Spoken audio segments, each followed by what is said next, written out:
Good evening everyone, welcome to chemistry with Karan. तो आज का टॉपिक है आयनाइजेशन एंथैल्पी और ये हम पढ़ने वाले डी एंड एफ ब्लॉक में। ठीक है, तो डी एंड एफ ब्लॉक में हम लोग आयनाइजेशन एंथैल्पी पढ़ेंगे। और आयनाइजेशन एंथैल्पी है क्या? लाइक ये हमको पता है कि minimum energy required to remove an electron from the outermost orbit of an isolated neutral gaseous atom. ये डेफिनेशन है। ठीक है, ये ऑलरेडी 11th में पढ़ चुके हैं हम लोग। तो ना अगर आयनाइजेशन एंथैल्पी नहीं पता है तो मेरा लाइक एक वीडियो है, आप उस लेक्चर को जाकर देख सकते हैं, आयनाइजेशन एंथैल्पी। ठीक है, तो चलिए डायरेक्टली हम यहाँ आते हैं कि लाइक हाँ डी एंड एफ ब्लॉक में हम बात करने वाले हैं। ठीक है, बट अगर हम देखें एसएनपी ब्लॉक में, लाइक हम रिलेट करते हैं डी ब्लॉक को एसएनपी ब्लॉक से। लाइक क्वेश्चन भी इसी तरह का आता है कि एसएनपी ब्लॉक में ऐसा तो डी ब्लॉक में ऐसा क्यों। तो सिर्फ मैं रिलेट कर रहा हूँ कि like in S and P block, अगर एस पी ब्लॉक में हम देखते थे क्या हुआ करता था, बड़ा शॉर्ट सा टाइम लूंगा, देख लो यहाँ पे एस ब्लॉक में अगर मैं लिथियम, सोडियम और पोटाशियम, लिथियम 2,1, सोडियम 2,8,1, पोटाशियम 2,8,1, मतलब शेल 2, शेल 3, शेल 4। मतलब यहाँ क्या हो रहा था, शेल नंबर इंक्रीज करता था। कहाँ से कहाँ तक? ये था अपना बार top to bottom. Shell number increases, shell number increase करता था तो हम सीधा कह रहे थे कि जब शेल नंबर इंक्रीज कर गया, लाइक 2 मंजिला मकान, 3 मंजिला, 4 मंजिला, मतलब second floor, third floor, fourth floor, उस टाइप का जो जितना ऊंचा है, जितना second floor, third floor, fourth floor, जितना ऊंचे जाते जाएंगे उतना हाइट ज़्यादा हो जाएगा। तो सिंपल सा बात है, यहाँ से 2, 3, 4 शेल ही बढ़ गया, घर ही बढ़ गया, फ्लोर ही बढ़ गया, तो ऐसे भी रेडियस तो बढ़ ही जाएगा, हाइट बढ़ जाएगा, तो यहाँ रेडियस बढ़ जाएगा। तो शेल नंबर इंक्रीज करेगा तो एटॉमिक रेडियस इंक्रीज करता है। ठीक है, और इन केसेस में जब एटॉमिक रेडियस, लाइक मैं यहाँ पे लिख देता हूँ कि ionization enthalpy is inversely proportional to atomic radius. ठीक है, ऐसा क्यों मैं बता रहा हूँ, atomic radius increases, ionization enthalpy decreases. ये ठीक उल्टा होता था एस और पी ब्लॉक में। ठीक है, लाइक यहाँ पे ऐसा क्या होगा, शेल बढ़ गया, शेल बढ़ने में लाइक मैं सोडियम दिखा रहा हूँ। ठीक है, जस्ट थोड़ा सा रिकैप है, यहाँ 2 इलेक्ट्रॉन, यहाँ 8 इलेक्ट्रॉन, उसके बाद यहाँ पे 1 इलेक्ट्रॉन। अब देखो लिथियम का केस देखेंगे, लिथियम अगर लिथियम यहाँ बनाता हूँ तो 2 यहाँ है और 1 यहाँ है, यहाँ। अब यहाँ से इतना डिस्टेंस, यहाँ से इतना डिस्टेंस, अब यहाँ से ये और यहाँ से ये कितना डिस्टेंस होगा, मान लेता हूँ लाइक इसको 2 फ्लोर जाना है। ठीक है, और यहाँ देखोगे मतलब न्यूक्लियस के प्रोटॉन्स को, ये वाले इलेक्ट्रॉन को अट्रैक्ट करने के लिए 1 फ्लोर 2 फ्लोर जाना है, और यहाँ पे न्यूक्लियस के प्रोटॉन्स को 1 फ्लोर 2 फ्लोर 3 फ्लोर ज़्यादा दूरी तय करना है। ठीक है, तो कहने का मतलब अब ये पॉजिटिव चार्ज, ये इलेक्ट्रॉन, दोनों में अट्रैक्शन है, यहाँ भी ये प्लस और ये इलेक्ट्रॉन अट्रैक्शन है। अब कौन ज़्यादा करीब है, ये इलेक्ट्रॉन ज़्यादा करीब है प्रोटॉन्स के। तो अगर इस इलेक्ट्रॉन को निकालना होगा, लाइक आयनाइजेशन, आयनाइजेशन मतलब होता क्या है, आयन बनाना, आयन। और आयन में कौन सा आयन बनाते हैं हम लोग, कैटायन बनाते हैं, क्योंकि कैटायन में हम लोग इलेक्ट्रॉन निकालते हैं। ये सारा बहुत अच्छे से मैंने डिटेल में बात करा हुआ है आयनाइजेशन एंथैल्पी के बारे में। तो अगर इसमें आयनाइजेशन एंथैल्पी में जरा भी डाउट है तो आप उस लेक्चर को जाके देख सकते हैं। नाउ आयन कैटायन बनाएंगे, कैटायन कैसे बनाते हैं, मिनिमम एनर्जी रिक्वायर्ड देके, मिनिमम एनर्जी गिवन और required to remove an electron from the outermost orbit of an isolated neutral gaseous atom. ठीक है, तो आयन बनाएंगे हम कैटायन, मतलब कौन सा आयन बनाते हैं, कैटायन बनाते हैं एनर्जी देके, एंथैल्पी मतलब एनर्जी देके। ठीक है, तो ये करीब है और ये दूर है, तो कौन आसानी से मिलेगा, इसमें से ज़्यादा एनर्जी देना पड़ेगा क्योंकि न्यूक्लियस से करीब है, यहाँ कम एनर्जी देना पड़ेगा। ठीक है, तो ये सिंपल सा बात था। इस पर ज़्यादा हम बात नहीं करेंगे ना। तो सीधा सा बात है, सेल नंबर इंक्रीज कर रहा है, एटॉमिक नंबर भी बढ़ रहा है और आयोनाइजेशन एंथैल्पी घट जाएगा। सेल नंबर बढ़ेगा तो यहाँ दूर है प्रोटॉन से, इसीलिए इलेक्ट्रॉन्स इजीली रिमूव होगा, यहाँ पे टफ होगा, ठीक है। तो ये बात था इधर का।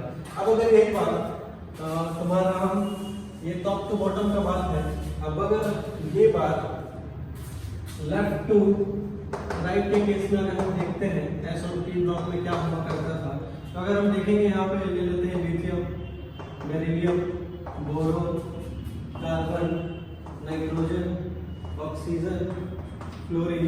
तो बेरिलियम 2,1, 2,2, 2,3, 2,4, 2,5, 2,6, 2,7, 9, एटॉमिक नंबर 3, 4, 5, 6, 7, 8, 9, ठीक है। तो इसमें क्या हो रहा है, अगर इन लोगों में हम देखते हैं शेल नंबर क्या हुआ करता था, शेल नंबर हो जाता था फिक्स। शेल नंबर फिक्स होने से क्या हो जाता था, शेल नंबर फिक्स है बट एटॉमिक नंबर 3, 4, 5, इलेक्ट्रॉन्स बढ़ रहा है, एटॉमिक नंबर बढ़ रहा है, इलेक्ट्रॉन्स बढ़ रहा है, प्रोटॉन्स भी बढ़ रहा है, डिस्टेंस सेम, ठीक है। डिस्टेंस लाइक लिथियम 2, ये इलेक्ट्रॉन 1, 3, ठीक है, डिस्टेंस सेम है। वेट अ सेकंड, इसको मैं साइलेंट करना भूल गया। डिस्टेंस अगर देखोगे लिथियम के केस में 1 और 2, 2 शेल है, 1 इलेक्ट्रॉन यहाँ, और अगर बेरिलियम के केस में देखोगे तो 2 और यहाँ 2। तो अगर डिस्टेंस देख रहे हो इधर भी सेम है, पर प्रॉब्लम क्या है ना, यहाँ प्रोटॉन्स, इस केस में प्रोटॉन्स हमारे पास 3 है, इस केस में प्रोटॉन्स 4 है। 4 लोग मिलकर इस इलेक्ट्रॉन को खींच रहे हैं, या 3 लोग मिलकर इस इलेक्ट्रॉन को, यहाँ अगर इलेक्ट्रॉन है तो खींच रहे हैं। कौन इजीली खींचेगा, आसानी से ये अट्रैक्ट कर पाएगा, अपनी तरफ खींच लेगा। तो अगर ये आसानी से इस इलेक्ट्रॉन को खींच लेगा तो हमको ज़्यादा एनर्जी लेना पड़ेगा। तो एक किस वजह से ऐसा हुआ, ये बढ़ेगा, 3 था या 4 था, मतलब प्रोटॉन्स बढ़ गया। प्रोटॉन्स बढ़ने को क्या कहते हैं, Z effective increases. Z effective बढ़ने से इलेक्ट्रॉन को खींच लेते हैं, तो इस वजह से क्या होता है, एटॉमिक रेडियस डिक्रीज करते हैं, और एटॉमिक रेडियस डिक्रीज है आयोनाइजेशन एंथैल्पी इंक्रीजेस, ठीक है। तो ये था हमारा क्या, टॉप टू बॉटम और लेफ्ट टू राइट, एस और पी ब्लॉक का केसेस। रिकॉर्डिंग हो रही है ना, हाँ जी, ठीक है। तो ये था एस और पी ब्लॉक का। तो इसको इरेज करते हैं, ये बचपना था, ये जो हम देखा करते थे, ठीक है। यहाँ क्या था, ये सब like atomic radius increase, ionization linearly increase करता था। लाइक अगर देखेंगे इसमें कोई अच्छे लोचा वगैरह नहीं है। इसका एग्जांपल दे रहा हूँ, 10 पिकोमीटर तो ये 12, ये 15 ऐसे करके, ऐसे नॉर्मली ये 100 तो 150, 200, 250, ये लीनियरली, यहाँ पे एटॉमिक रेडियस क्या होता है ना, लीनियरली इंक्रीज करता है। बट हम डी एंड एफ ब्लॉक में पढ़ चुके हैं, लीनियर नहीं होता, सब टेढ़ा मेढ़ा अजीब, लाइक जस्ट लाइक जिंदगी, ठीक है, अनप्रेडिक्टेड है। डी एंड एफ ब्लॉक में सारा लोचा है। तो ये था तुम्हारा एस एल पी ब्लॉक में। तो अब मैं डायरेक्टली आता हूँ डी ब्लॉक में, कि जो एक्चुअल मेरे को देखना है, तुम लोगों को पढ़ना है, मैं उस पर आता हूँ, ठीक है। सो लुक एट हियर, कि अगर हम डी ब्लॉक में देखते हैं, इन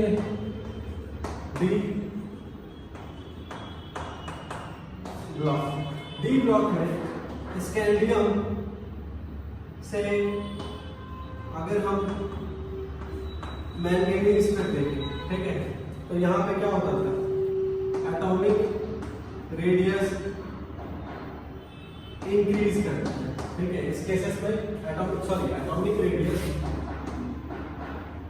डिक्रीज करता है। कैसे, अगर वो ग्राफ याद हो तो मैंने वो दिखाया था ग्राफ, ऐसे था, स्कैंडियम मैंगनीज यहाँ तक, फिर यहाँ कॉपर, फिर यहाँ से जिंक, ठीक है। स्कैंडियम तो तुम्हारा ये आ जाएगा मैंगनीज, ठीक है। तो ये लाइक जस्ट लाइक एक ग्राफ में बता दे रहा हूँ। तो एटॉमिक रेडियस घट रहा होता है यहाँ से मैंगनीज तक। फिर मैंगनीज के बाद अगर आयरन टू कोबाल्ट टू निकल देखेंगे, यहाँ से यहाँ तक क्या होता है, एटॉमिक रेडियस, ठीक है, नियरली सेम रहता है। क्या रहता है? सेम रहता है।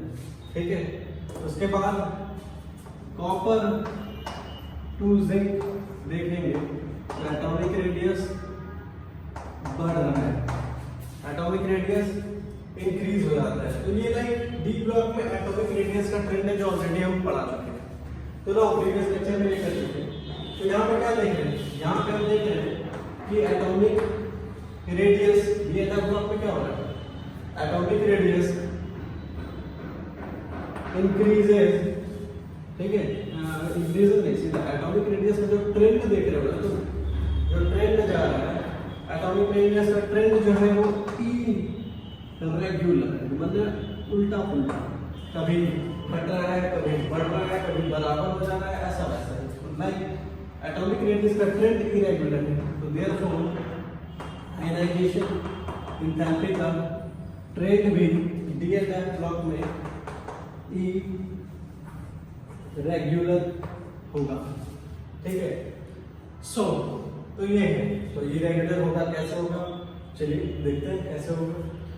सो नाउ अब क्या है ना कि एक और चीज इसको बताने से पहले मैं वहाँ पे एक साइड में यहाँ पे मैं लिखता हूँ, ठीक है, ज़्यादा बेहतर होगा कि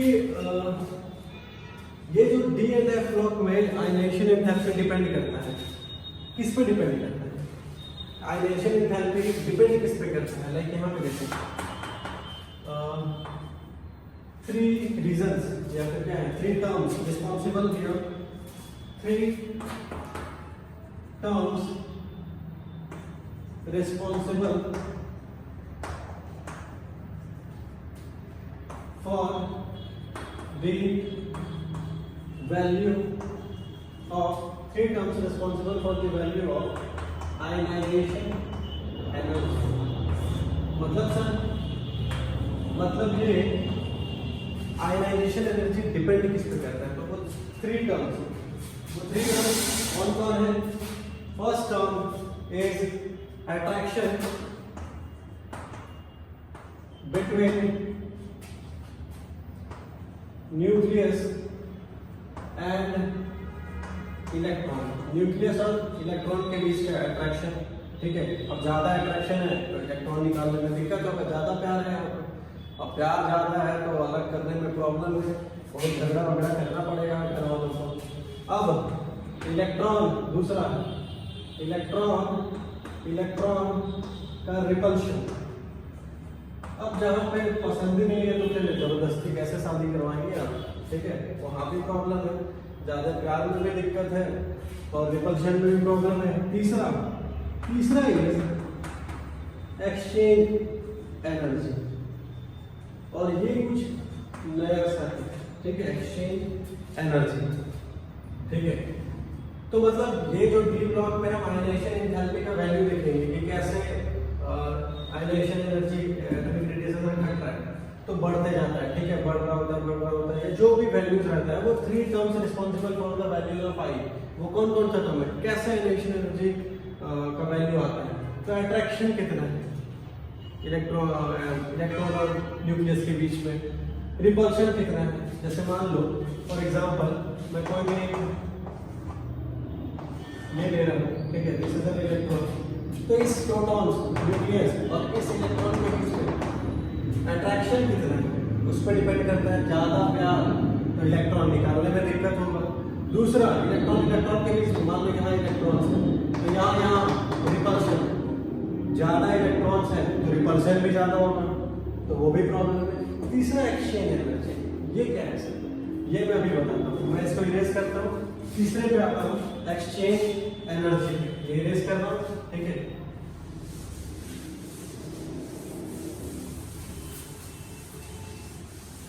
now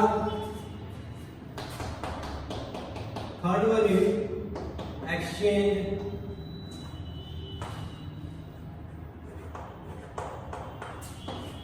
energy। what is exchange energy? तो मैं लिख रहा हूँ डेफिनेशन, उसके बाद समझाता हूँ। Energy released when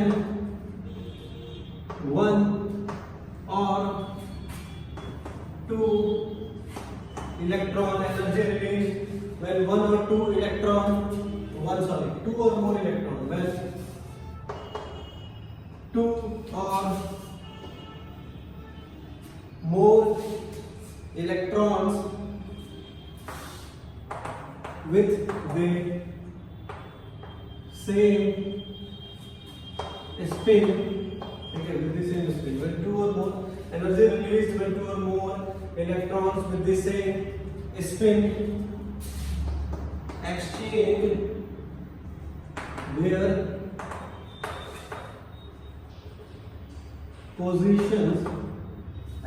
their positions in the degenerate, in the, मैं पहले लिख दे रहा हूँ फिर समझाता हूँ, the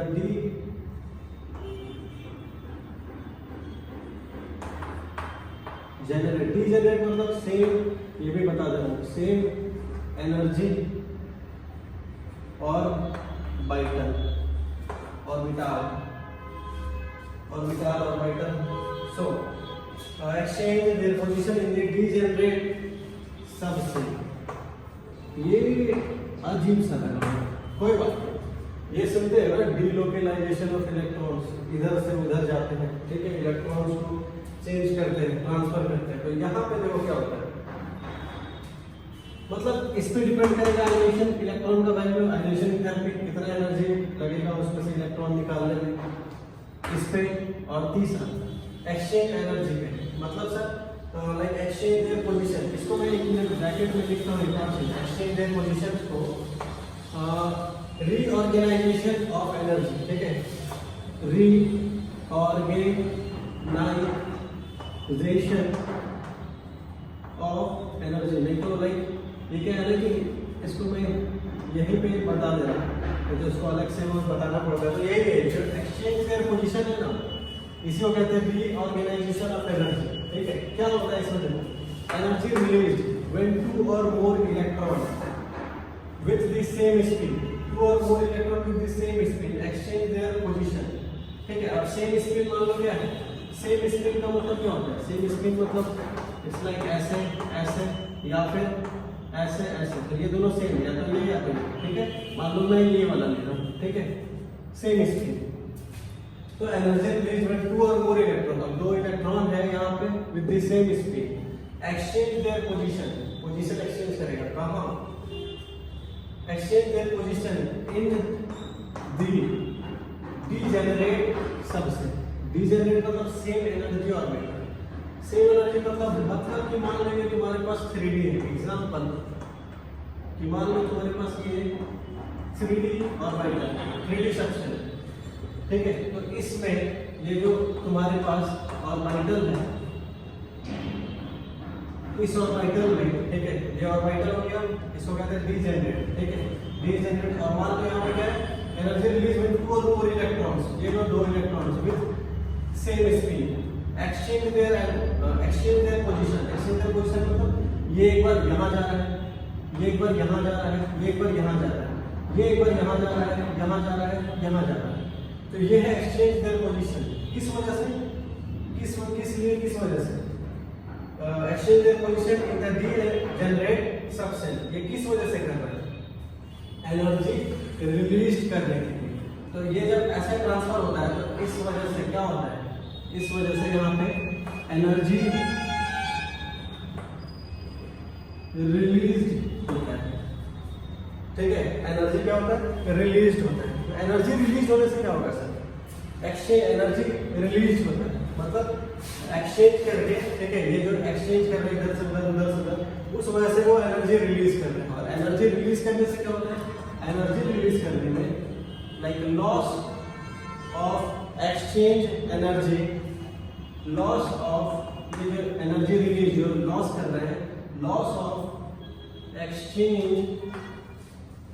energy helps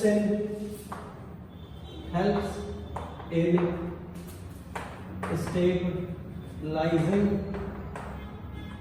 the atom को स्टेबलाइज कर देते हैं। एक तो देखेंगे लाइक आयनेशन थेरेपी का वैल्यू किस पर डिपेंड करेगा, न्यूक्लियस है और इलेक्ट्रॉन में अट्रैक्शन कितना है, इलेक्ट्रॉन में रिपल्शन कितना है, और एक्सचेंज एनर्जी कितना ज़्यादा लॉस ऑफ एक्सचेंज एनर्जी कर रहा है। जितना ज़्यादा इधर से उधर करके वो एनर्जी लॉस करेगा उतना ज़्यादा स्टेबल होगा। और हमको पता है stability is inversely proportional to energy. तो जितना ज़्यादा एनर्जी लॉस करके एनर्जी कम कर लेगा उतना ज़्यादा स्टेबल होगा। ठीक है, तो loss of exchange energy helps in stability of the atom. तो स्टेबिलिटी जब एटम के पास हो जाएगा तो उससे इलेक्ट्रॉन निकालना मुश्किल हो जाएगा, दिक्कत होगा। वो खुश है, वो ज़्यादा हाथ नहीं मारना चाहता, वो खुश है, वो अपना इलेक्ट्रॉन नहीं देना चाहता। तो अब स्टेबल है तो आयनेशन एनर्जी ज़्यादा देना पड़ेगा, तो इस पर डिपेंड करेगा। मतलब एक्सचेंज एनर्जी का लॉस ज़्यादा होगा तो उस केस में आयनेशन एनर्जी ज़्यादा देना पड़ेगा। ठीक है, क्योंकि loss of exchange energy helps in stabilizing the atom. तो लॉस ज़्यादा हुआ एक्सचेंज एनर्जी का, वो स्टेबल हो गया तो फिर आयनेशन एनर्जी ज़्यादा दो निकालने के लिए। जितना कम एक्सचेंज एनर्जी का लॉस होगा उतना बेहतर होगा इलेक्ट्रॉन निकालने के लिए आउटर मोस्ट ऑर्बिट से। ठीक है, so this was the exchange energy thing. ठीक है, इन तीनों चीज़ों पे फैक्टर पे हमारा रिस्पॉन्सिबल है वैल्यू ऑफ आयनेशन एनर्जी। तो मैं इसको इरेज करता हूँ। नाउ अब सीधा आता हूँ तुम्हारे ट्रेंड 3D सीरीज की। मैं इसको पूरे इरेज कर रहा हूँ, स्क्रीनशॉट ले लो। चलो, सो 3D सीरीज में मेरी एक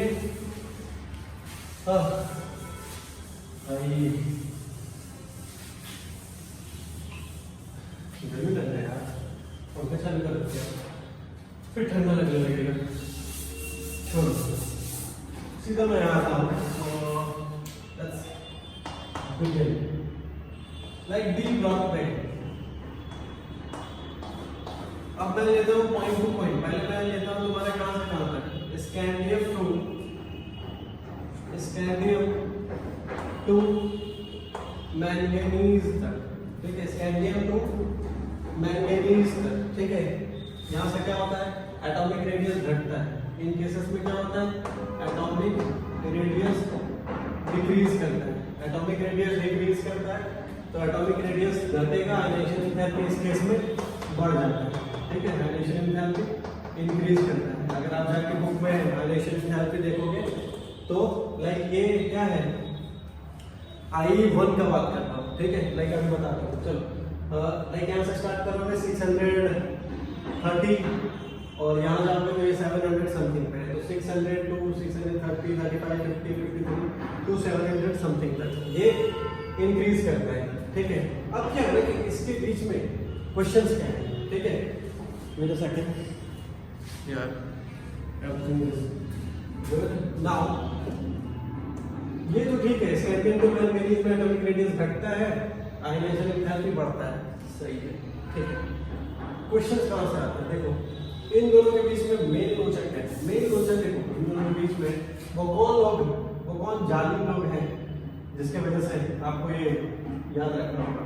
याद रखो, जालिम, पहला जालिम जो उठाता हूँ मैं क्रोमियम। ठीक है, और दूसरा जालिम मैं खुद मैंगनीज Mn। तो यहाँ ध्यान देना, लाइक क्रोमियम 4s1 ये 3d5, मैंगनीज 4s2 3d5। तो ये बताओ, तो यहाँ देखो ये इसका इलेक्ट्रॉनिक कन्फिगरेशन, वो इसका इलेक्ट्रॉनिक कन्फिगरेशन। ठीक है, अब यहाँ पे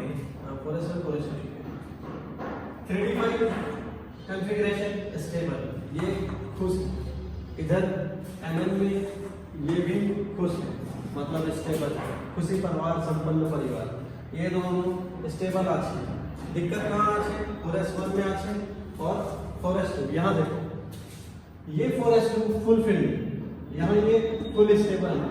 ठीक है, और यहाँ ये 4s1 हाफ है इसमें। अब इन दोनों में 4s1 और 4s2 में इलेक्ट्रॉन निकालना किसमें इजीली है, इससे इजीली हम इलेक्ट्रॉन निकाल सकते हैं, इससे, है ना। यहाँ से हम इलेक्ट्रॉन इजीली निकाल पाएंगे एज कम्पेयर टू Mn का 4s2। तो ये बताओ, ये जो इलेक्ट्रॉन 4s1 हम यहाँ से इजीली इलेक्ट्रॉन जो रिमूव करेंगे यहाँ से, ठीक है, तो इस वजह से आयनाइजेशन एंथैल्पी, एक इलेक्ट्रॉन निकालने का मतलब क्या होता है, IE1 हम यहाँ लिख सकते हैं कि IE1, ठीक है, IE1 ऑफ क्रोमियम, हाँ IE1 ऑफ क्रोमियम क्या होगा, IE1 ऑफ, इसमें से इलेक्ट्रॉन निकालना इजीली है, उसमें टफ है एज कम्पेयर टू इसमें, तो IE1 ऑफ क्रोमियम, ठीक है, इज लेस देन, ठीक है, is less than IE1 of manganese as compare to chromium. IE1 of manganese less than, ionization enthalpy 1 of manganese is greater than ionization enthalpy of chromium. ये IE1 मतलब एक electron निकालने का, clear है, क्यों, तो ये रीजन है, ठीक है, क्लियर है। सो नाउ बट अब अगर हम देखेंगे IE2 के बारे में, ठीक है, अगर IE2 देखते हैं, IE1 हो गया, क्रोमियम एक इलेक्ट्रॉन लूज कर दिया, लूज करने के बाद इसके पास क्या बच रहा है, ये बन गया तुम्हारा Cr, एक इलेक्ट्रॉन लूज हो गया तो ये Cr+1 बच गया, ये कैटायन बन गया, मैंने बोला ना आयन, आयनाइजेशन से क्या बनाते हैं कैटायन, ये Cr+1 गया कैटायन, कैटायन मतलब 4s0 3d5, ठीक है, 4s0 मतलब कुछ नहीं है इसके पास, यहाँ देखते हैं Mn, यहाँ से एक इलेक्ट्रॉन निकाल चुके हैं, ठीक है, लेकिन इधर से भी उधर से भी इलेक्ट्रॉन निकालने के बाद क्या है, तो ये Mn, ठीक है, Mn यहाँ से एक इलेक्ट्रॉन निकाल दिए, क्या बन गया, ये Cr+1, ये Mn+1 बन गया, तो यहाँ पे क्या आ जाएगा, यहाँ पे आएगा ये 4s1 3d5। अब देखो ये 4s1 है ही नहीं यहाँ पे Cr+1 के केस में, और Mn+1 के केस में मतलब ये क्रोमियम न्यूट्रल है और उसका कैटायन है, ठीक है, रिस्पेक्टिव कैटायन, और ये Mn का रिस्पेक्टिव कैटायन। यहाँ से क्वेश्चन रहता है ध्यान, Cr+1 में ये नहीं है, तो अब अगर इलेक्ट्रॉन निकालेंगे, ठीक है, मतलब अब अगर इलेक्ट्रॉन निकालेंगे तो किस में से निकालेंगे, 3d5 में से।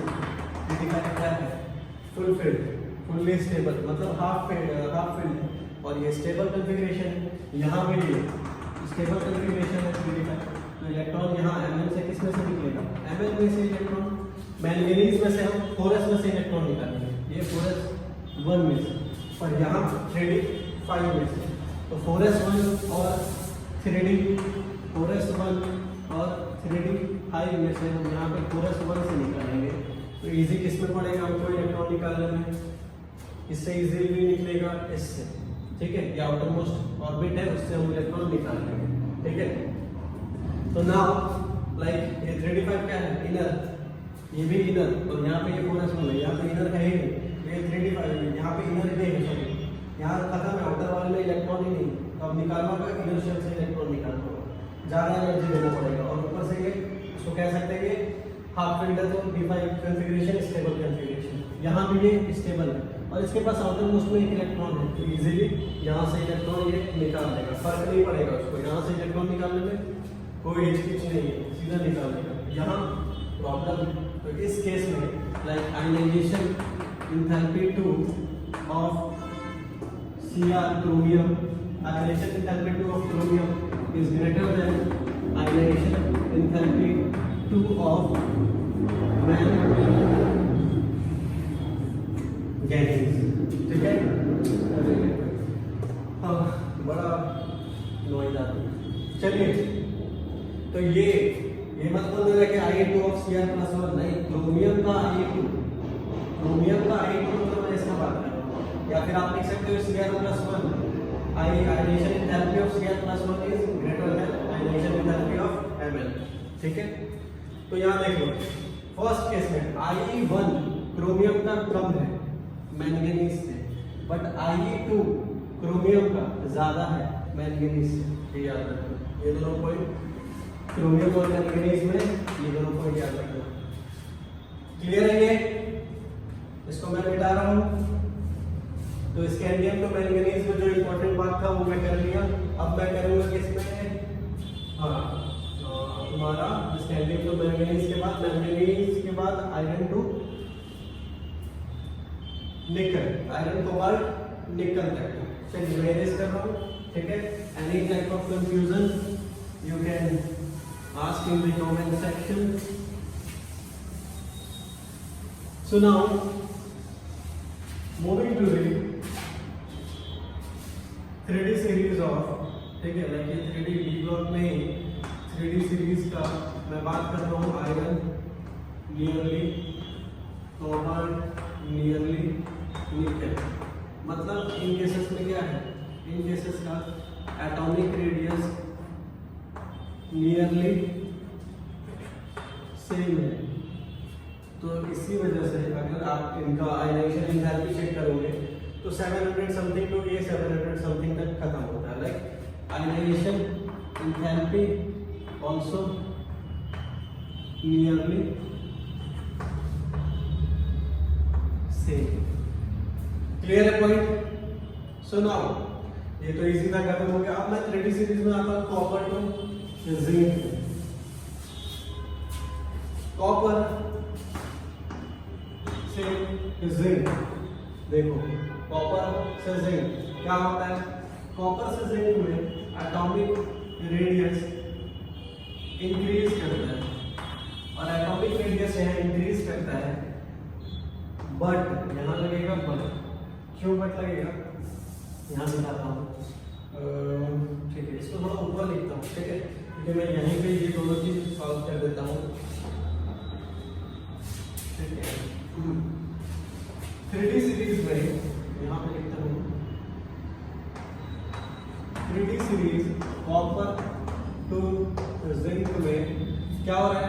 कॉपर टू जिंक में एटॉमिक रेडियस इंक्रीज कर रहा है, पर यहाँ क्या है ना, अगर तुम देखोगे एनसीईआरटी बुक में जाके आयनाइजेशन एंथैल्पी का वैल्यूज, तो वो क्या है ना कि ये something copper is like 700 something and this is going, इसका हो जाएगा 900 समथिंग। इसका वैल्यू है आयनाइजेशन एंथैल्पी का 700 और ये 900 समथिंग। तो लाइक आयनाइजेशन एटॉमिक रेडियस भी बढ़ रहा है और आयनाइजेशन एंथैल्पी भी यहाँ पे बढ़ रहा है। तो दिस इज इरेगुलरिटी, यहाँ ये फॉलो नहीं कर रहा है, यहाँ इस केस में ये फॉलो नहीं हो रहा है। ये एसएनपी ब्लॉक के लिए फॉलो कर रहा है, यहाँ पे बहुत ज़्यादा इरेगुलरिटीज है। तो चलिए इसमें क्या आपको इम्पोर्टेंट में याद रखना है वो देख लो। सेम एज लाइक मैंने पहले दिखाया, मैं यहाँ पे दिखाता हूँ वही कॉपर का केस और इधर जिंक का केस। जिंक कितना 4:3D10, ठीक है, ये इजी है, लाइक जस्ट लाइक बिफोर, ये 4:1 3D10। अब ये बताओ, ये 3D10, ये भी 3D10, पर ये 4:2 और ये 4:1। इससे इलेक्ट्रॉन निकालना आसान होगा, इससे इलेक्ट्रॉन इजीली यहाँ से निकलेगा एज कम्पेयर टू वहाँ से। तो this is why ionization energy 1, मतलब एक इलेक्ट्रॉन निकालने का आयनाइजेशन एनर्जी ऑफ कॉपर क्या होगा, ये less than ionization energy 1 of zinc. Clear है? This is the point. Now coming to, ये तो इजी था, जस्ट लाइक दिस। अगर मैं देखूं कॉपर था ये, अब एक इलेक्ट्रॉन निकल गया, ये भाई साहब बाहर हो गए। अब खेल से बाहर हो गए तो बच गए, क्या बन गए, +1 बन गए। +1 बन गया मतलब 4s0, मतलब ये तो है ही नहीं, और यहाँ बच गया 3D10, ठीक है। यहाँ पे क्या बन गया, जिंक में बन गया 4s, यहाँ से एक इलेक्ट्रॉन निकला है और जिंक बन गया Zn+1, 4s1 3D10। 3D10 यहाँ भी जिंदा है, यहाँ भी है। अब यहाँ इलेक्ट्रॉन निकलेगा कैसे, कॉपर में से एक और इलेक्ट्रॉन निकालना होगा। अब ये 3D10 में से निकालना होगा, टफ टास्क। यहाँ अभी भी आउटर मोस्ट में एक इलेक्ट्रॉन है, तो आउटर मोस्ट में इलेक्ट्रॉन निकालना ज़्यादा आसान है, ठीक है। अट्रैक्शन कम है न्यूक्लियस का, यहाँ इनर में है, अट्रैक्शन ज़्यादा हो जाता है इलेक्ट्रॉन और न्यूक्लियस और इलेक्ट्रॉन का। तो this is Y 3D10 stable भी है, ये वो 4s1 है, हाफ फील्ड है, लेस स्टेबल है। तो इस वजह से इस केस में कॉपर +1 और जिंक +1 में रिस्पेक्टिव देयर कैटायंस में इस केस में क्या है कि ionization enthalpy 2 of Cu ionization enthalpy 2, जब हम 2 लिख दिए तो Cu+ लिखने का जरूरत नहीं है। तो आयनाइजेशन एंथैल्पी 2 ऑफ कॉपर क्या होगा, ये ज्यादा होगा, ठीक है, क्योंकि 3D कॉन्फ़िगरेशन से इलेक्ट्रॉन निकालना मुश्किल है, ये स्टेबल है। Is ionization enthalpy 2 of copper is greater than ionization enthalpy 2 of zinc. Got it? So ये रहा पॉइंट, ठीक है। ये आपका था कॉपर और जिंक, लाइक ये पूरा 3D सीरीज का बात है। सो नाउ अब अगर मैं आपको कुछ इंपॉर्टेंट पॉइंट मैं याद करवा देता हूँ, ठीक है। ठीक है, एनीथिंग एल्स? और तो कुछ नहीं, ठीक है। चलिए ये मैं रेज कर रहा हूँ।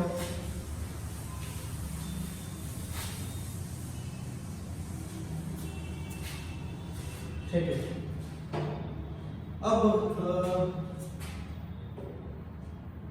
अब एक चीज है, मैं इसको यहाँ शॉर्ट में लिख के, अच्छा वो बच गया, उसको भी हटाता हूँ, ये भी हटाता हूँ।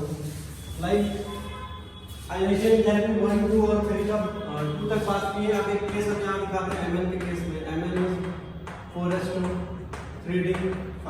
यहाँ देखो, ये 4s2 एक बार सबसे पहले इलेक्ट्रॉन निकालूंगा तो ये 4s1 बचेगा, फिर सबसे पहले 4s2 से इलेक्ट्रॉन निकलेगा, ठीक है। उसके बाद फिर 4s2 से निकलेगा, फिर 4s2 से इलेक्ट्रॉन निकला, फिर 4s1 बचा, फिर 4s1 से इलेक्ट्रॉन निकलेगा, क्या बचेगा 3d5, ठीक है।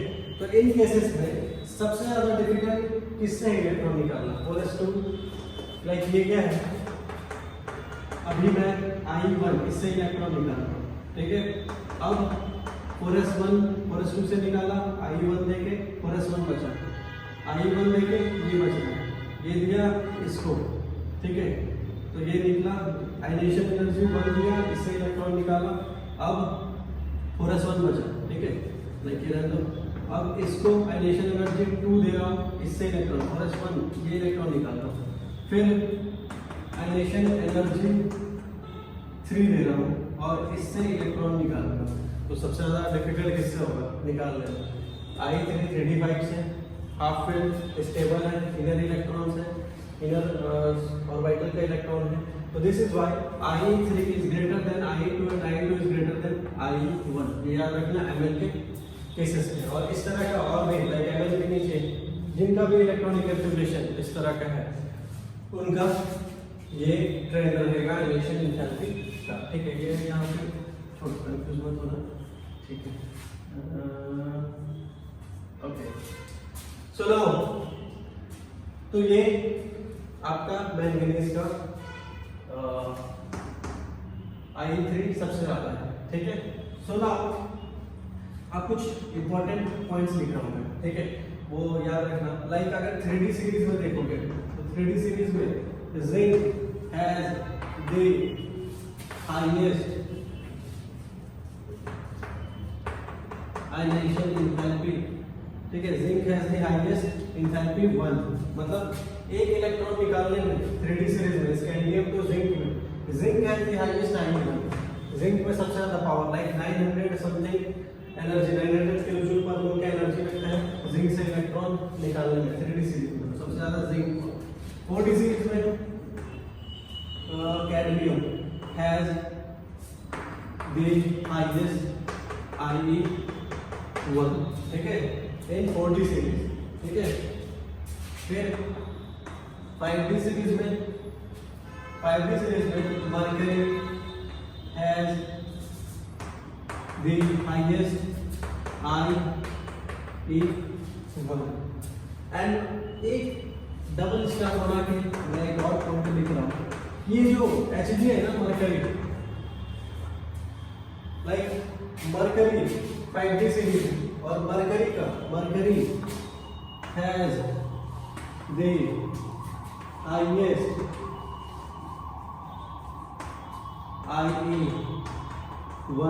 IE1 in the D block या फिर ट्रांजिशन एलिमेंट्स, पूरे के पूरे डी ब्लॉक, पूरे के पूरे ट्रांजिशन मेटल्स पे सबसे ज्यादा अगर किसी का आयनेशन एंथैल्पी 1 है तो Hg का, लाइक 3D 4D पूरा 5D पूरा, ये तीनों सीरीज 1 सीरीज 2 सीरीज 3 पूरा कैलकुलेट पूरा मिला दे तो सबसे ज्यादा अगर आयनेशन एंथैल्पी होगा एक इलेक्ट्रॉन निकालने के लिए तो वो होगा Hg का, ठीक है, वो होगा Hg का। तो ऐसा क्यों, ऐसा क्यों, वाई, इसके पास कोई रीजन, पॉज करके सोचो ऐसा क्यों। तो ये पॉइंट में है ना कि सीधा बात, अगर इसको हम पॉइंट में लिख दें कि 5D series,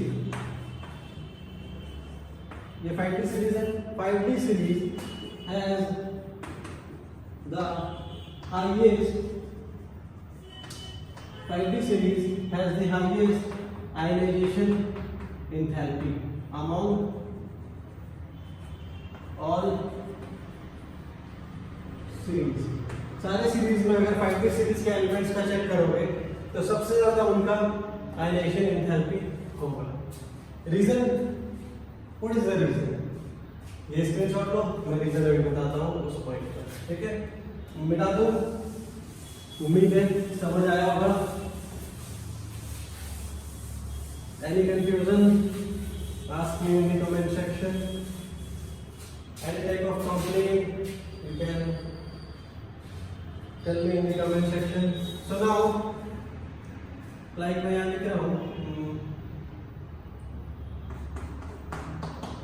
ionization enthalpy of 5D